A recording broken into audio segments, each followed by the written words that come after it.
Pas de déclaration ni d'annonce fracassante à l'issue de cette rencontre entre Paul Kagame et Patrice Talon.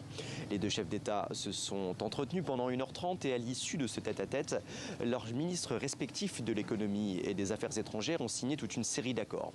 Par exemple, dans le domaine de l'agriculture, du numérique, du commerce, mais surtout de la défense. C'était un point très attendu.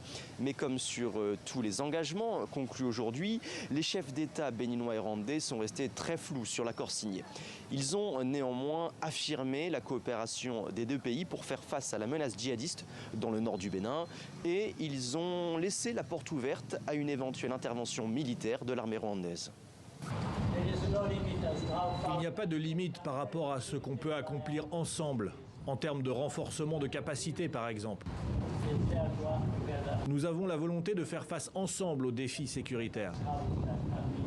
Cette coopération, elle peut aller, pour commencer, dans l'encadrement, dans le coaching, dans l'expertise, la formation, jusqu'à, si le besoin s'impose, dans le déploiement conjoint.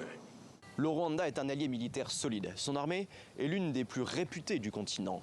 Elle s'est déjà déployée par exemple en République centrafricaine, au Mozambique ou encore au Soudan du Sud. Et cette coopération avec un pays africain est moins polémique qu'une aide militaire d'un pays occidental comme la France.